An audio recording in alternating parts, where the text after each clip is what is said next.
नमस्ते, यहाँहरूलाई हार्दिक स्वागत गर्न चाहन्छु। आज हामी कुराकानी गर्छौँ विशेष गरी शिवरात्रिको बारेमा र शिवरात्रि विशेष रहनेछ आजको कार्यक्रम। मेरो साथमा हुनुहुन्छ माधव रेग्मी, यहाँलाई पनि हार्दिक स्वागत गरिहाल्छु म। Thank you Shivji. तपाईँ नेपाल रहँदा एउटा सञ्चारकर्मीको रूपमा काम गर्नुभयो, त्यस्तै गरी यहाँले एउटा कलेज सञ्चालन गर्नुहुन्थ्यो, त्यसको प्रिन्सिपल पनि हुनुभयो होइन। अलिकति फरक खालको परिचय थियो यहाँ। उहाँ उच्च शिक्षाको सिलसिलामा यहाँ स्कटल्यान्ड आइपुग्नुभयो र अहिले हामीले हेर्दाखेरि चाहिँ यहाँको परिचय अलिकति बदलिएको देख्छौँ। तपाईँको वेशभूषाले पनि देखिराखेको छ। तपाईँ आफैलाई परिचय दिँदा चाहिँ कसरी परिचय दिनुहुन्छ? थ्याङ्क यू भेरी मच प्रश्नको लागि शिवजीलाई। हो, यहाँले भनेको कुरा सही हो। म नेपालमा हुँदा सञ्चार कर्ममा पनि संलग्न थिएँ। केही एफएमहरू र केही पत्र पत्रिकाहरूमा लेख्ने गर्थेँ, बोल्ने गर्थेँ र विद्यालय कलेज सञ्चालन पनि गरेको थिएँ म आफ्नै लगानीमा। त्यहाँ चाहिँ प्राइभेट भन्ने गरिन्छ, त्यो पनि थियो केही साथीहरूसँग मिलेर। र एसएस बालग्राम भन्ने सायद यहाँले सुन्नुभएको पनि होला। म त्यहाँको एउटा विद्यालयमा संयोजकको रूपमा पनि केही वर्ष काम गरेँ, केही वर्ष त्यहाँको प्राचार्यको रूपमा पनि काम गरेँ। त्यसैले शिक्षामा मैले करिब 12-14 वर्ष जति बिताएछु नेपालमा रहँदा। विभिन्न सङ्घ संस्थामा सम्बन्धित विद्यालय समेत गरेर त्यसपछि सञ्चारकर्ममा पनि लागेँ र उच्च शिक्षाको लागि म बेलायत आइपुगेँ। र यो जीवनका 5 दशक बितेछ। जीवन 5 दशक बितिसक्दाखेरि बल्ल जीवनलाई बुझ्न थालिएको छ। वास्तवमा जीवन के हो? यही जीवन बुझाइको एउटा स्वरूप हो यो मेरो जीवनमा आएको परिवर्तन। र सायद एक दिन सबैले यो कुरा बुझ्नुहुनेछ। परिचयको लागि धेरै धन्यवाद दिन चाहन्छु। र भोलि शिवरात्रि छ, हामी शिवरात्रि विशेषमा छौँ र शिवरात्रिमा यसको महिमा के हो, खासमा पूजाका सामग्रीहरू के हुन्, अनि त्यस्तै गरी पूजा गर्ने त्यो विधि के हो होइन। त्यस्तै गरी पूजाको मन्त्र र अन्य चालचलनहरू पनि हुन्छ, जस्तै भजन कीर्तन गाउने हुन्छ, प्रसाद ग्रहण गर्ने हुन्छ, त्यस्तै गरी अब अग्निध्वनि बाल्ने पनि हुन्छ। अझै गाउँघरतिर नेपालमा त बाटो छेक्ने चलन पनि हुन्छ दिउँसोतिर, त्यो चाहिँ शिवरात्रिको दिनमा होइन। यो विषयमा हामी कुराकानी गर्छौँ। र सबैभन्दा पहिला चाहिँ म यहाँलाई शिवरात्रिको बारेमा केही जानकारी, त्यसपछि त्यसको विशेष गरी हामी किन त्यो शिवरात्रि मनाउँछौँ। जस्तै नेपालमा त शिव मन्दिरहरूमा भिड लाग्ने गर्छ होइन। भोलि हो शिवरात्रि, हामी आज कुरा गरिरहेका छौँ। अनि पशुपतिनाथमा विदेशदेखि भारतदेखि साधु सन्तहरू भक्तजनहरू आउनुहुन्छ, निकै घुइँचो लाग्छ। त्यहाँ व्यवस्थित पनि बनाइएको छ, तयारी पनि पुरा गरिएको छ। यो शिव महिमाको बारेमा, शिवरात्रिको बारेमा अलिकति जानकारी दिनुहोस् न। धन्यवाद प्रश्नको लागि। हो, शिवरात्रि यो फाल्गुन कृष्ण चतुर्दशीको दिन मनाउने गरिन्छ हरेक वर्ष। तर हरेक महिना शिवरात्रि पर्दछ, तर यसलाई महाशिवरात्रि भनिन्छ, जुन चाहिँ फाल्गुन कृष्ण चतुर्दशीको तिथि हो। र हरेक महिनाको कृष्ण चतुर्दशीलाई शिवरात्रि भनिन्छ। र वर्षमा 12वटा शिवरात्रि हुन्छन् र त्यसमध्येको यो फाल्गुन कृष्ण चतुर्दशीकोलाई महाशिवरात्रि भनिएको हो। त्यस कारणले गर्दा अब यसको महिमा हामीले शिव महापुराण र विभिन्न हाम्रा प्राचीन धर्मग्रन्थहरूबाट पनि लिन सकिन्छ। र शिवरात्रिको महिमा हुन त यहाँ केही कथ्यहरू पनि छन्। शिवरात्रिलाई शिव पार्वतीसँग विवाहको रात्रि भनेर पनि यो चलन चल्तीमा सुन्ने गरिन्छ, तर वास्तवमा यस्तो होइन। त्यो दिन, शिवरात्रिको दिन, भगवान शिवले आफूलाई शून्य रूपबाट, जुन चाहिँ एउटा रूप जसको चाहिँ एउटा बिना रूपको त्यसबाट आफ्नो रूपमा ढाल्नु भएको हो। र त्यो रूपमा ढाल्ने क्रममा चाहिँ उहाँले ठुलो एउटा ज्योतिर्रूपमा ढाल्नुभयो र त्यसलाई चाहिँ एउटा सेप, एउटा आकार ग्रहण गराउनु भयो। त्यो आकारलाई चाहिँ शिवलिङ्ग भनिएको हो। त्यो आकारलाई त्यसरी त्यो ज्योतिर्रूपमा प्रकट हुनुभएको भगवान शिव। र त्यो भगवान शिव प्रकट हुनुभएको दिनलाई चाहिँ हामीले शिवरात्रि, दिनलाई कि रातलाई भनौँ, त्यो समयलाई हामीले शिवरात्रि भनिएको हो। र त्यो प्रकट हुनुको पनि विभिन्न कारणहरू छन्, किन प्रकट हुनु पर्यो होइन। किनभने त्यो निराकार रूपबाट साकार रूपमा परिवर्तन भएको। किनभने भगवान शिवलाई हामी निराकार पनि भन्छौँ। निराकार रूपको चाहिँ भगवान शिव चाहिँ साकार रूपमा प्रकट हुनुभएको भएर त्यो रातलाई चाहिँ हामीले शिवरात्रि मानिएको हो। त्यसमा चाहिँ विभिन्न देवी देवताहरूले प्रार्थना गरे, विभिन्न कारणहरू छन्, त्यसका महिमाहरू छन्। त्यसको लागि चाहिँ हामीले शिव महापुराणका सारा सर्गहरू त्यहाँ भएका कथनहरूलाई बुझ्नुपर्ने हुन्छ। अब अहिले छोटो बसाइकोमा सबै कुरा भन्नुभन्दा पनि यथार्थमा चाहिँ जब संसारमा विभिन्न खालका घटना परिघटनाहरू सिर्जना हुन्छन्, जब संसार चाहिँ वितण्डातिर जान्छ होइन, त्यो भएको अवस्थामा चाहिँ केही न केही यसका उपायहरू सुझाउनको लागि विभिन्न कालखण्डमा भगवानले आफ्ना रूपहरूलाई प्रकट गराउनुहुन्छ। त्यही प्रकट गराउने सिलसिलामा शिवरूप चाहिँ एउटा साकार रूपमा एउटा लिङ्ग ज्योतिर्लिङ्गको रूपमा प्रकट हुनुभएको। अब चाहिँ हामी पूजाको सामग्री होइन, त्यसपछि पूजाको विधि के गर्नुपर्छ त्यो दिनमा, शिवरात्रिको दिनमा अथवा अघिल्लै दिनमा पनि हामी चोखो बस्नुपर्ने हो के हो, त्यो विषयमा हामी एकदमै क्रमैसँग जाउँ है त। त्यो दिनमा चाहिँ सबैभन्दा पहिला उठेर के गर्नुपर्छ त्यो विषयमा पहिला जानकारी पाऊँ, अनि त्यसपछि पूजाका सामग्रीहरू अनि पूजाका विधिहरूको कुरा गरौँ। एकदम सही कुरा गर्नुभयो, किनभने अहिलेको हाम्रो जगतमा विभिन्न किसिमका दृष्टिकोणहरू पाइन्छन् पूजा गर्ने सिलसिलामा। कसैले पूजामा खानेकुराहरूको विषयमा, पूजाका सामग्रीको विषयमा विभिन्न मत भिन्नताहरू छन्, तर त्यस्तो होइन।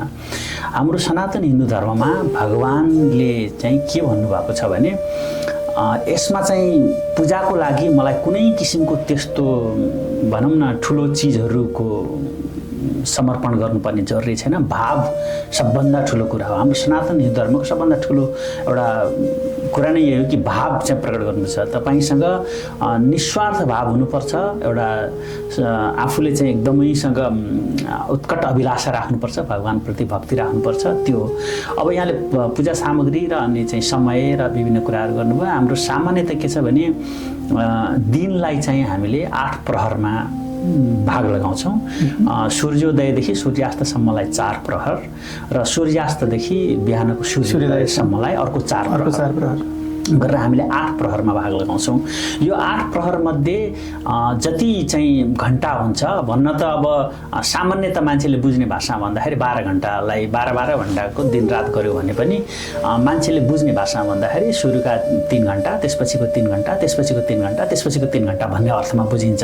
त्यसलाई 6 बजेदेखि बिहान 6 बजेसम्मको अर्थ राखियो भने पनि 6 देखि 9 पहिलो प्रहर, 9 देखि 12 दोस्रो प्रहर, 12 देखि 3 तेस्रो प्रहर, 3 देखि 6 चौथो प्रहर भनेर भनिन्छ।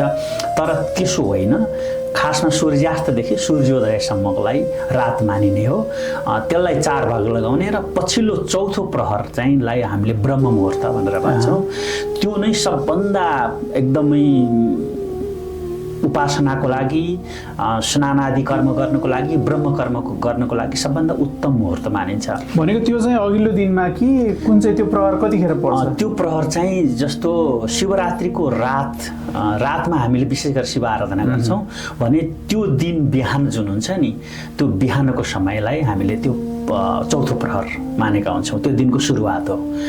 जस्तो मानौ एकछिनको लागि यसपटक पर्सि आइतबार शिवरात्रि परेको छ भने भोलि आइतबार शिवरात्रि परेको छ भने त्यो शिवरात्रिको दिन चाहिँ रात चाहिँ शिवरात्रि भयो र त्यो दिनको बिहान 3 बजेदेखि 6 बजे भनौँ अथवा 4 भाग लगाउने सूर्यास्तदेखि सूर्योदयसम्म, त्यसको चौथो प्रहरलाई ब्रह्म मुहूर्त भनिन्छ। त्यो ब्रह्म मुहूर्तमा स्नानादि कर्महरू गर्नु, त्यति बेला आफ्नो नुहाइ धुवाइ नित्य कर्म गर्नु र दिनभर व्रत बस्नु सकिन्छ। निराहार भनिएको छ। अब यो व्रत पनि अब निराहार र आहार गरेर अथवा खाएर नखाएर भन्ने विभिन्न मतहरू छन्, तर यो चाहिँ भावको कुरा हो। यदि शुद्ध चैतन्य छ, मन प्रसन्न छ भने फलफुल खाँदा पनि हुन्छ, तर भगवानप्रति आस्था प्रकट हुनु पर्यो, भगवत प्रेम हुनु पर्यो। त्यो निराहार भनेको चाहिँ समर्पण हो। त्यो म यतिसम्म समर्पित भएर भगवानप्रति म यति समर्पित छु भनेर त समर्पण भाव जगाएको निराहार भनेको होइन। त्यसले कुनै त्यस्तो तात्विक भिन्नता त राख्दैन। त्यसैले निराहार बसेर अथवा सकिँदैन भने फलाहार गरेर साँझ चाहिँ व्रत पूजा आराधना गर्ने हो।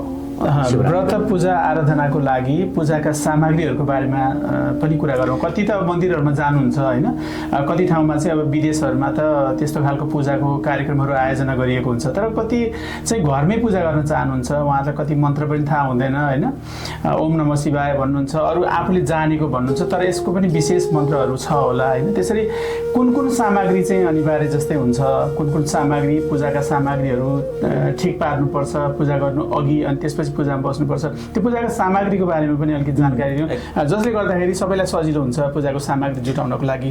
हो, एकदम सही कुरा हो। अब हामी विशेष गरेर विदेशमा बसेकाहरूलाई कति चिजहरू आफ्नै मुलुकमा जस्तो नेपालमै जस्तो उपलब्ध हुँदैन, त्यो उपलब्ध नभए पनि जति उपलब्ध छन् ती उपलब्ध भएका चिजहरूलाई हामी लिन सक्छौँ।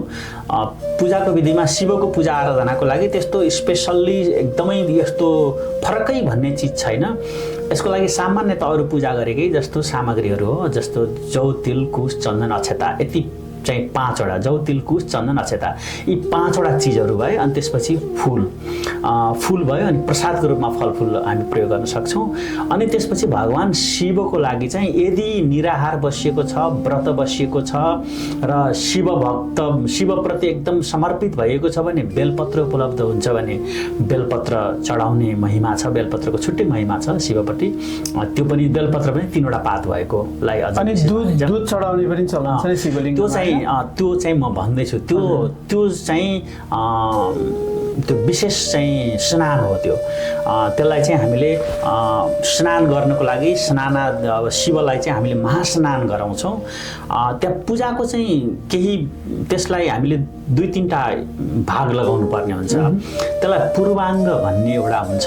पूर्वाङ्ग भनेको शिवलिङ्गको स्थापना गरेर शिवलिङ्गलाई सुरुमा स्नान आदि गरेर पूजा आराधना गर्ने त्यो पूर्वाङ्ग हो, जसमा चाहिँ बत्ती बालिन्छ सुरुमा होइन। जस्तो अब बिहानदेखि स्नान गरियो के गरियो आफ्नो चाहिँ उसमा त बसिया छ, हामी सात्विक चाहिँ उयोले खानपानमा परहेज गरेर बसिएको हुन्छ।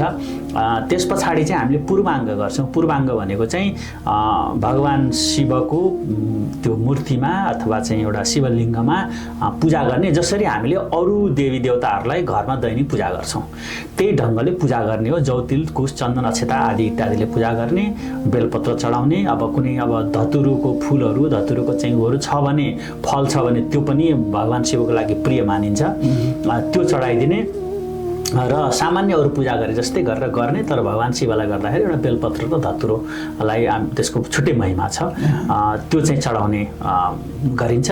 र सामान्यतः त्यो पूर्वाङ्ग भन्छ त्यसलाई। त्यसपछि महास्नान भन्छौँ। त्यो पूजा गरिसकेपछि त्यसपछि महास्नान भन्छौँ। महास्नानमा दुध दही घिउ चिनी मह यति 5 वटा चिजहरू जसलाई हामीले पञ्चामृत पनि भन्छौँ। दुध दही घिउ चिनी महबाट क्रमशः स्नान गराउँदै जाने। जुन चिजले पहिला गरे पनि हुन्छ, सुरुमा दुध, त्यसपछि दही, त्यसपछि घिउ, त्यसपछि चिनी अथवा त्यसपछि मह गरे पनि हुन्छ। त्यो सिक्वेन्समा कुनै त्यस्तो छैन। महास्नान गराउँदै जाने। तर एउटा चिजले स्नान गराइसकेपछि, दुधले स्नान गराइसकेपछि अनि जलले फेरि स्नान गराउने, अनि घिउले स्नान गराइसके पछाडि फेरि जलले स्नान गराउने। अनि त्यसरी 5 वटा पञ्चामृत चिजले स्नान गराइसकेपछि अन्तिममा जलले स्नान गराउँदै गर्ने। र अनि सुरुमा पनि गङ्गाजल र अन्तिममा पनि गङ्गाजल उपलब्ध छ भने, छैन भने अब सबै हाम्रो घरमा उपलब्ध जल भनेकै गङ्गाबाट समुद्रबाट आएकै पानी हो। त्यसलाई हामीले चाहिँ चढाउन पर्यो पहिला सबै कुरा चढाउँदै फेरि पानी स्नान गराउँदै गर्नु भने। अनि त्यो पञ्चामृत हामीले खाने जुन पञ्चामृत हुन्छ त्यो चाहिँ फरक हो। फेरि त्यो खाने फरक हो। त्यो खाने पञ्चामृत हामीले बनाएको चाहिँ त्यो मिक्सचर हो, त्यो चाहिँ हामी मिश्रण गरेर बनाएको हुन्छौँ होइन। तर भगवान् शिवलाई स्नान गराउने चाहिँ छुट्टा चिज हो। पहिला दुधले स्नान गराउने, त्यो नुहाउने नै हो।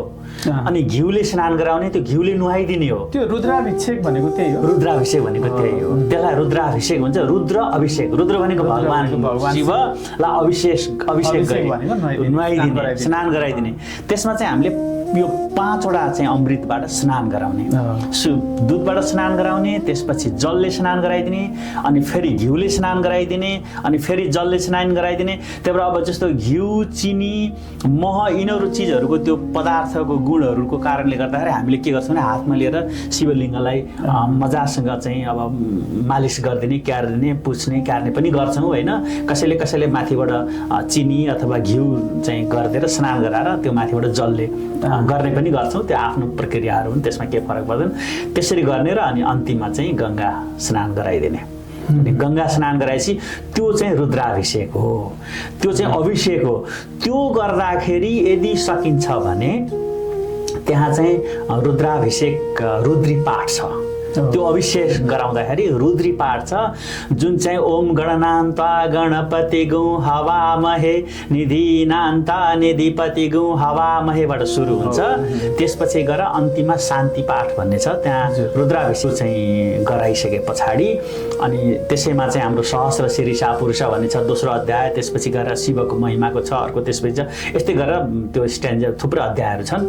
त्यो अध्यायलाई एक आवृत्ति भनेको एक पटक त्यो पुरै गर्दाखेरि करिब आधा घन्टादेखि 40 मिनटको समय लाग्छ त्यो पुरै सक्नको लागि। अब आउँछ आफूलाई पढ्न भने रुद्राभिषेकको पुस्तक अगाडि राखेर त्यो अध्ययन गर्दै स्नान गराउँदै गर्नु। मैले त्यही भन्न खोजिरहेको थिएँ। अब जस्तै अब कहीँ मन्दिरमा अथवा पूजा आयोजना गरिएको ठाउँमा जाँदाखेरि त त्यहाँ पण्डितको व्यवस्था हुन्छ, उहाँहरूले भन्नुहुन्छ, उहाँले भनेअनुसारको चाहिँ पूजा गर्ने कुरा भयो। तर घरमै बसेर पूजा गर्दा त्यो पनि अलिक सम्भव नहोला होइन। त्यसको सार संक्षेप त्यस्तो केही छ भने ल अब त्यो सम्भव नहुन सक्छ। कतिलाई रुद्राभिषेकको सबै पढ्न के गर्न त्यो संस्कृतमा अलिकति कम्प्लेक्स चाहिँ शब्दहरू हुन्छन् त्यहाँ होइन। उच्चारणमा त्रुटि होला के होला नगर्न नसकिएला होइन। त्यसमा 2-3 तरिकाहरू छ। एउटा त अहिले चाहिँ एकदम मजासँग वेदाध्यायीहरूले विभिन्न क्लिप्सहरू साउन्ड क्लाउडदेखि लिएर होइन युट्युबहरूमा यसमा रुद्राभिषेकका मन्त्रहरू वेदाध्यायीहरूले च्यान्टिङ गरेको पनि पाइन्छ। त्यो प्ले गराइदिएर गरे पनि हुन्छ आफूले। एउटा कुरा यदि त्यो चाहिँ भएन होइन म आफ्नै मेरो मुखैबाट म उच्चारण गराएर गर्न चाहन्छु भन्ने हो भने एकदम सजिलो छ। एउटा चाहिँ महामृत्युञ्जय मन्त्र छ होइन। महामृत्युञ्जय मन्त्र चाहिँ गरिदिने। जस्तो महामृत्युञ्जय मन्त्र भनेको चाहिँ उर्वारुकमिव वन्दनात् भन्ने होइन। त्यो एउटा मन्त्र छ। महामृत्युञ्जय मन्त्र चाहिँ च्यान्ट गरेर गर्दा हुन्छ। अब महामृत्युञ्जय मन्त्र पनि आउँदैन भने नमः शिवाय त प्राय सबैलाई ओम नमः शिवाय त प्राय सबैलाई आएको हुन्छ। नभए भने ओम नमः शिवाय भन्दै त्यो पञ्चामृत 5वटा अमृतको स्नान गराउने अनि उसको स्नान गराउने। अनि यसरी गर्दा पनि यहाँलाई एकैछिन रोकेँ है मैले। पूजाको सामग्रीको बारेमा त यहाँहरूले जानकारी पाइहाल्नुभयो र यहाँहरूलाई थाहा पनि छँदैछ र सकेसम्म केही नछुटोस् अलि विधि पुऱ्याएर मैले चाहिँ पूजा गरेँ भनेर एक किसिमको आत्मसन्तुष्टि लिनको लागि पनि यी यावत कुराहरू सकेसम्म जुटाउन सक्नुहुन्छ भने सक्नुहुन्छ। होइन भने मनले तपाईँले चिताउनु भएको भएन भने पनि जे छ त्यसैलाई यहाँले सम्झेर त्यो पूजापाठ गर्न सक्नुहुन्छ। र पूजा गर्दा के मन्त्र भन्नुपर्छ भन्ने कुराको विषयमा पनि हामीले अहिले छलफल गरिरहेका छौँ। त्यसैले यहाँले यदि घरमै गर्नुहुन्छ भने पनि पूजाका विधि र पूजाका सामग्रीहरू तयार गरेर गर्न सक्नुहुन्छ। होइन अब तपाईँ कसैले कुनै संस्थाले अथवा कुनै मन्दिरमा आयोजना भएको पूजामा जानुभएको छ भने त त्यहाँ तपाईँलाई सघाउने व्यक्तिहरू हुनुहुन्छ। त्यस्तै गरी पण्डितजीहरू पनि बस्नु भएको हुन्छ। त्यो एकदमै सजिलो भइहाल्यो। र यहाँले यदि फलाहार चाहिँ प्रयोग गरेर खाएर तपाईँ चाहिँ व्रत बस्नुहुन्छ फलफुल खाएर भने पनि ठिकै छ। आफ्नो स्वास्थ्यलाई पनि ख्याल गर्नुपर्ने हुन्छ। र तपाईँ निराहार व्रत बस्नुभयो भने त त्यो झन् आत्मसन्तुष्टिको एउटा अर्कै उच्चतम बिन्दु भइहाल्यो। र अब फेरि हामी कुराकानी अगाडि बढाइहाल्यौँ। र अब त्यो पूजाको विधि त्यसरी अगाडि बढ्दै गइसके पछाडि जब हामी पूजा सक्छौँ, पूजा सकिसके पछाडि त्यो पञ्चामृत खाने चलन छ, त्यसपछि नैवेद्य फलफुल खाने चलन छ होइन। यो चलन चाहिँ यो किन यो हामीले त्यो भगवानले प्रसाद ग्रहण गरिसकेपछि हामीले खाएका हौँ अथवा त्यो विषयमा अलिकति जान्नु मन लाग्यो मलाई। एकदम सही कुरा हो। अब यो यसमा के छ भने समर्पण हो सबभन्दा ठुलो कुरा। मैले पूजाकै चाहिँ विधिमा अलिकति भनिरहेको थिएँ। मैले महास्नानसम्म पुगेको थिएँ। पूर्वाङ्ग भयो, महास्नान भयो, म त्यसलाई टुङ्गाइहाल्छु। त्यस पछाडि उत्तराङ्ग भन्ने हुन्छ। त्यो गरिसकेपछि महास्नान गरिसकेपछि उत्तराङ्ग भन्ने हुन्छ।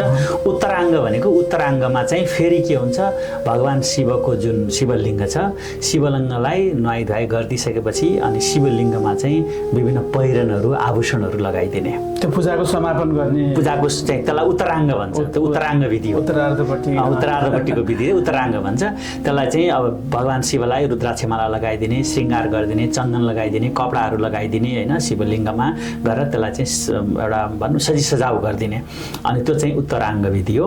अनि त्यति गरिसके पछाडि अनि त्यस पछाडि अनि पुष्पाञ्जली आरती हुन्छ, भगवान् शिवको आरती होइन। त्यसपछि पुष्पाञ्जली हुन्छ अनि कुनै त्यस्तो गल्ती केही भयो भने क्षमा प्रार्थना गरेर चाहिँ पूजा विसर्जन गरिन्छ। अनि त्यस पछाडि प्रसादको कुरा आउँछ। अनि त्यो बेलामा चाहिँ भगवान् शिवलाई प्रसाद अर्पण गरिन्छ, विभिन्न खालका प्रसादहरू। अब यो प्रसाद भनेको के भने, प्रसाद नामैबाट स्पष्ट छैन। प्रसाद भनेको अर्पण गरिएको चिज हो। भगवान्लाई हामीले अर्पण गरिसकेपछि यो केवल पूजाको बेलामा अथवा कुनै देवी देवताहरूको आराधना गरेको बेलामा मात्र होइन, बिहान बेलुका घरमा खानेकुराहरू खाँदा पनि हामीले त्यो विधि अपनाउनु पर्छ। किनभने हामीले कसैलाई अर्पण गरिसकेपछि, भगवान्लाई अर्पण गरिसकेपछि मात्र त्यो ग्रहण गर्नु उचित हो। किनभने हाम्रो चाहिँ हिन्दू धर्म दर्शन विधिअनुसार के छ भने सबभन्दा पहिला अरूलाई दिने हो। त्यसमाथि पनि हाम्रा देवी देवताहरू छन् भने देवी देवताहरूलाई आफूले मान्नुपर्ने मान्यजनहरूलाई सबभन्दा पहिला, यहाँलाई थाहा छँदैछ घरमा कोही परपाहुना आउनुभयो, मान्यजन आउनुभयो भने सबभन्दा पहिला उहाँहरूलाई हामीले खानपानको व्यवस्था गर्छौँ नि होइन। त्यस्तै गरेर भगवान्हरू भनेका पनि हाम्रा मान्यजनहरू हुनुहुन्छ, उहाँहरूलाई सबभन्दा पहिला खानपानको व्यवस्था गरेर उहाँलाई प्रसाद दिएपछि मात्रै अनि आफूले चाहिँ प्रसाद लिने हो। त्यो चाहिँ प्रसाद लिँदाखेरि त्यसलाई चाहिँ त्यो प्रसादमा के छ भने पोषण, अनि त्यसरी भगवान्लाई अर्पण गरिदिइसकेपछि भगवानबाट कृपा प्राप्त भएर त्यो प्रसादमा पोषण प्रवेश गर्छ होइन। भगवानको आशीर्वाद प्रसादमा आउँछ, त्यहाँ पोषण प्रवेश गर्छ, अनि त्यो प्रसादले हाम्रो शरीरमा गएपछि शरीर चाहिँ पोषित हुन्छ भन्ने यो एउटा यथार्थ पनि हो होइन। यो मान्यता पनि छ र यो रियालिटी पनि हो, यथार्थ पनि हो। त्यो त टीकामा फुलमा पनि आउने भयो नि त आशीर्वाद। एकदम सही कुरा हो, सही कुरा हो। टीकामा प्रसादमा फुलमा पनि आशीर्वाद प्राप्त हुन्छ। त्यही भएर हामीले भगवान्लाई अर्पण गरिसकेपछि मात्रै त्यो चिजहरू आफूले ग्रहण गर्ने हो। घरमा खाना खाँदा पनि त्यही हो। एकचोटि 5 सेकेन्ड हुन्छ, 10 सेकेन्ड हुन्छ, आँखा बन्द गरेर भगवान्लाई आफ्नो खानेकुराहरू अर्पण गर्नु पहिला, ल प्रभु खाइदिनुहोस् जे छ जस्तो भन्छ, त्यसपछि आफूले ग्रहण गर्नुपर्छ। यो हाम्रो यो सर्वमान्य एउटा हाम्रो सनातनी सिद्धान्त हो। अब भजन कीर्तनको पनि कुरा गरौँ होइन। भजन कीर्तन त्यसपछि हामी भजन कीर्तनको चरणमा पुग्छौँ। भजन कीर्तन गर्दै नाच्दै हामी त्यो पनि भगवान्लाई नै खुसी बनाउनलाई हो अथवा हामी खुसी हुनलाई हो? एकदमै त्यो चाहिँ के छ भने भजन कीर्तनको जब हामीले भगवान्को आराधना गर्छौँ अनि यो चाहिँ भजन कीर्तन भनेको आरतीको एउटा भाग हो होइन। अब आरती गर्छौँ, आरती गर्नु भनेको भगवान्लाई पूजा आराधना गरिसकेपछि सबभन्दा अन्तिममा चाहिँ दीप प्रज्वलन गरेर दियो चाहिँ बालेर भगवान्को चाहिँ हामीले अनुहार पनि हेर्ने अथवा भगवान्लाई क्लियर चाहिँ क्रिस्टल रूपमा हेर्ने र उहाँलाई जहाँ हामीले बोलाएको थियौँ, बोलाएपछि प्रभु आफ्नो ठाउँमा गइदिनुहोस् भन्ने हो। त्यसो गर्दाखेरि के छ भने कसैलाई पनि बिदाई गरेको हो त्यो। जस्तो हामीले घरमा कोही पर पाहुना आयो भने अति बाटासम्म चाहिँ परसम्म पुर्याउन जान्छौँ नि, हो पुर्याउन जाँदाखेरि उहाँलाई चाहिँ अलिक खुसी बनाएर होइन, उहाँलाई चाहिँ विभिन्न खालका खुसी कसरी हुन्छ भन्दा यो कलियुगमा चाहिँ यो भजनको ठुलो महिमा छ। भगवानहरूलाई चाहिँ अब उहाँको आराधनाहरू गरिसकेपछि उहाँलाई चाहिँ बाटोमा मार्गदर्शन गराउँदै भजन गाउँदै गर्दै उहाँको आफ्नो गन्तव्यमा पुर्याउनको लागि हामीले भजन गाइएको त्यो अर्थमा हो। तर यसलाई अहिलेको समयमा आएर लोक चलन अनुसार के भयो त भन्दा सबै कर्महरू गरिसकेपछि ल आज हामीले यो कर्महरू व्रत आराधनाहरू गऱ्यौँ भनेपछि त्यसैको भागको रूपमा हामीले भजन कीर्तन गर्छौँ। आरती गरिसके पछाडि त्यस पछाडि भजन कीर्तन गाउने र भजन कीर्तन गर्दाखेरि जस्तो शिवको अब शिवरात्रिको हो भने शिवको महिमाको विषयमा भजनहरू हुन्छन् होइन, शिव पार्वतीका विषयमा भजनहरू हुन्छन्, शिव महापुराणसँगका कथाहरूसँग रिलेटेड हामी त अहिले महाशिवरात्रिकै कुरा गरिरहेका छौँ। त्यसैसँग रिलेटेड त्यसैसँग सम्बन्धित कथाहरूका भजनहरू हुन्छन्। जस्तो अब रामनवमीको दिन छ भने रामसँग सम्बन्धित भजनहरू हुन्छन्, त्यसरी त्योसँग सम्बन्धित भजनहरू गाउने हो। तर अब आजकल त भजन भन्नाले अब रमाइलोको लागि पनि विभिन्न अन्य चाहिँ अघि पछि मन शान्ति पार्नको लागि पनि यसो भजन गरौँ, लोक संस्कृतिलाई झल्किने खालका भजनहरू पनि गाइन्छ, त्यो छ। अब एउटा चलन चाहिँ म यो अहिले नेपाल सम्झिरहेको छु मैले, यो शिवरात्रि भनेपछि होइन, हामी त्यो ध्वनि ताप्छौँ, त्यसपछि त्योभन्दा अगाडि अझै दिउँसोतिर चाहिँ हामी कतै जाँदाखेरि बाटो छेकिरा हुन्छ कि डोरीले, स्पेसल्ली अलि बच्चाहरूले त्यस्तो त्यो रमाइलो पनि गर्ने होइन, त्यसपछि डोरी छेकेर पैसा माग्ने त्यो खालको हुन्छ। त्यो चलनको बारेमा एकदम सही कुरा। यो चाहिँ अब यसका जस्तो जुनसुकै पनि सनातन धर्म दर्शनसँग सम्बन्धित कुराहरू छन् नि, यसमा दुईटाको विशेष गरेर दुईटा भनौँ न, दुईटा पाटोहरू हुन्छ। एउटा चाहिँ हाम्रो सनातन हिन्दू धर्म दर्शनसँग सम्बन्धित हाम्रा ग्रन्थमा आधारित प्रमाणहरू हुन्छन्, त्यसलाई चाहिँ हामीले शास्त्रोक्ति भनेर भन्छौँ, शास्त्रमा आधारित कुराहरू। र अर्को हुन्छ हाम्रो लोकोक्ति भनेर भन्छौँ, जो चाहिँ लोकले चलाइराखेको चलनहरू हुन्छ। त्यो त शास्त्रमा आधारित, शास्त्रमा। अब त्यो लोकोक्ति चाहिँ के हुन्छ भने लोकोक्ति शास्त्रमा आधारित पनि हुन्छ, तर कुनै कुनै लोकोक्तिहरू यस्तो हुन्छ कि जसको प्रत्यक्ष प्रमाण शास्त्रमा पाइँदैन, तर अप्रत्यक्ष रूपमा त्यो चाहिँ शास्त्रसँग सम्बन्धित हुन्छ। जस्तो अब यो दिउँसोमा अब डोरी राख्ने के गर्ने भन्ने कुराहरू छन्, यो चाहिँ के छ भने अब मलाई त्यसको शास्त्रीय प्रमाण त मैले ठ्याक्कै फेला पार्न सकेको छैन मेरो आफ्नो अध्ययनले, तर ईसापूर्व 300-400 वर्षतिर हुनुपर्छ, जति बेला विभिन्न शिवलिङ्गहरूको जस्तो विभिन्न ज्योतिर्लिङ्गहरू 12 ज्योतिर्लिङ्ग भनिन्छ विभिन्न ठाउँहरूमा, जस्तो नेपालमै पनि पशुपति भयो, त्यसपछि गएर माथि मुस्ताङतिरको चाहिँ भयो होइन, कैलाश मानसरोवरदेखि लिएर यी सबै चिजहरू जहाँ जहाँ शिव मूर्तिहरू, शिवको चाहिँ शिवलिङ्गहरू स्थापना गरिएको छ, त्यहाँ चाहिँ के हुन्छ भने त्यहाँ दान र चाहिँ यो दान धर्महरूको ठुलो महिमा छ। अनि त्यसलाई जीवित राख्नको लागि, त्यसलाई निरन्तरता दिनको लागि, अगाडि लैजानको लागि विभिन्न चाहिँ समाजका विभिन्न तह तबकामा संलग्न भएका व्यक्तिहरूबाट केही आफ्नो गच्छ अनुसार दान गर्ने र त्यसलाई जीवित राख्ने परम्पराको सुरुवात भएको हुनुपर्छ, मेरो अध्ययनले त्यो देखाउँछ। र त्यही सिलसिलामा चाहिँ अनि यसरी विभिन्न दानको लागि चाहिँ मागिएको त्यो दान हो, र त्योबाट सङ्कलन भएको चाहिँ जे जति रकम अथवा अन्न अनाज जे हुन्छ त्यो चाहिँ त्यो शिव पूजामा खर्च गर्ने र त्यो पूजा आराधना गरेर त्यसको चाहिँ भरण पोषणको लागि होइन, त्यहाँ त्यसको लागि गर्ने भनेर यसरी सुरुवात भएको भन्ने चाहिँ मैले केही लोकोक्तिहरू अनि केही लोकमा आधारित हरू फेला पारेको छु। त्यो चाहिँ हाम्रो शास्त्रोक्तिसँग पनि मिल्छ, किनभने शास्त्र अनुसार पनि हामीले दान दिनुपर्ने के गर्ने छ भन्ने कुराहरू छ, त्योसँग पनि मिल्छ। त्यसैले गर्दा यो चाहिँ बढी प्रामाणिक छ। दान सङ्कलन गर्ने एक किसिमको तरिका हो, यो रमाइलो तरिका पनि रहेछ होइन, त्यो गर्ने ठिकै छ। अनि यो शिवध्वनिको बारेमा पनि, यो शिवध्वनिको एकदम यो चाहिँ यो मौसमसँग सम्बन्धित अथवा जाडो हुने भावहरू अथवा के हो, यसको ठुलो महत्त्व छ। शिवध्वनिको महत्त्व भयङ्कर ठुलो छ।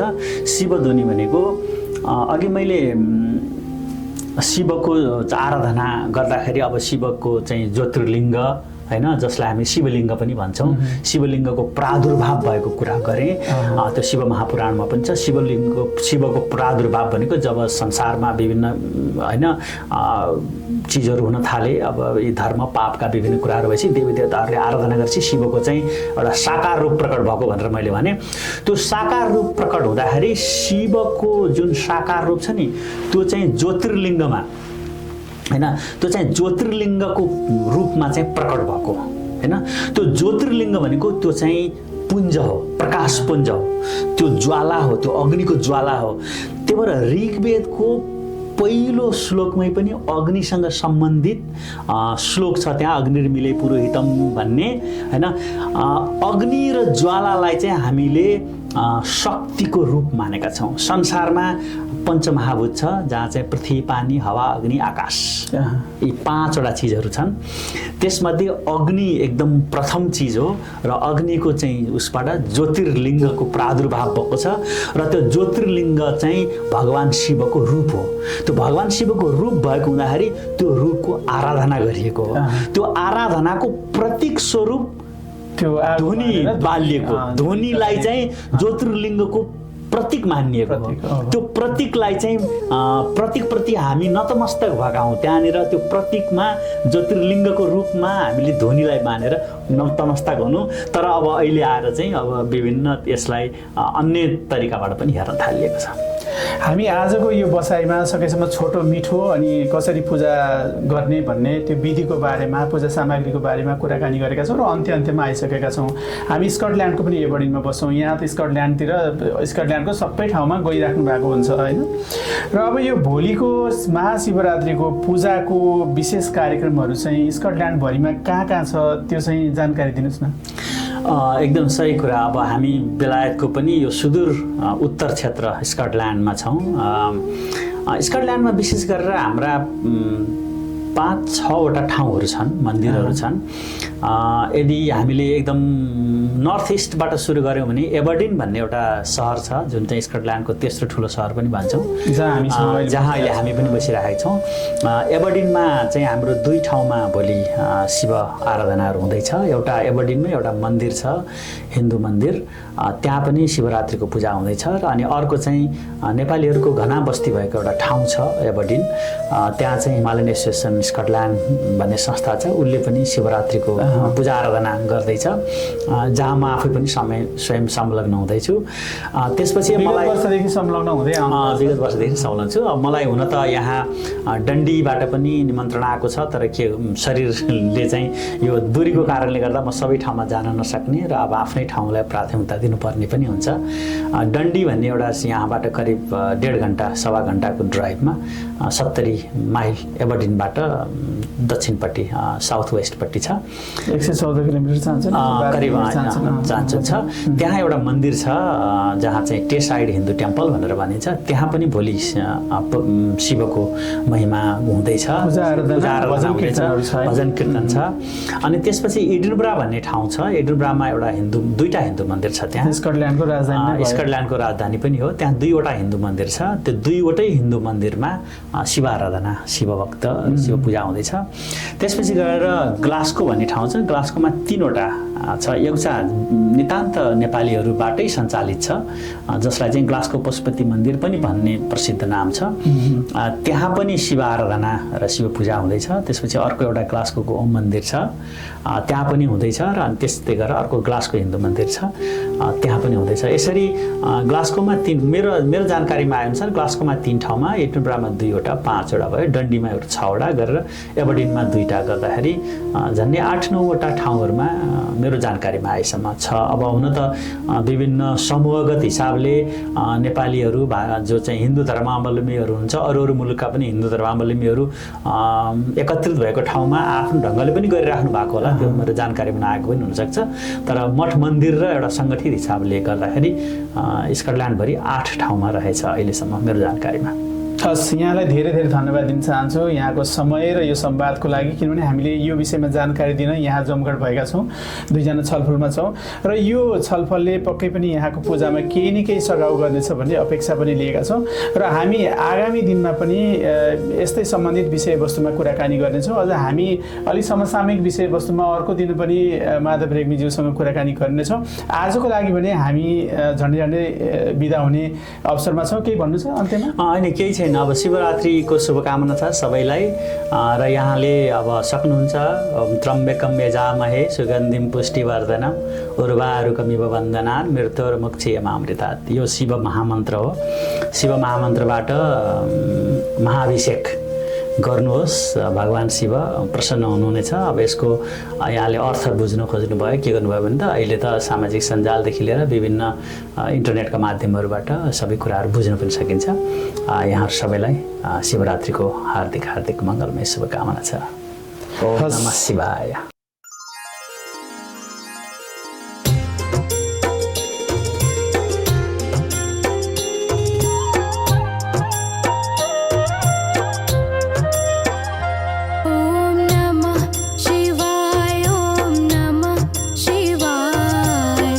हर हर भोले।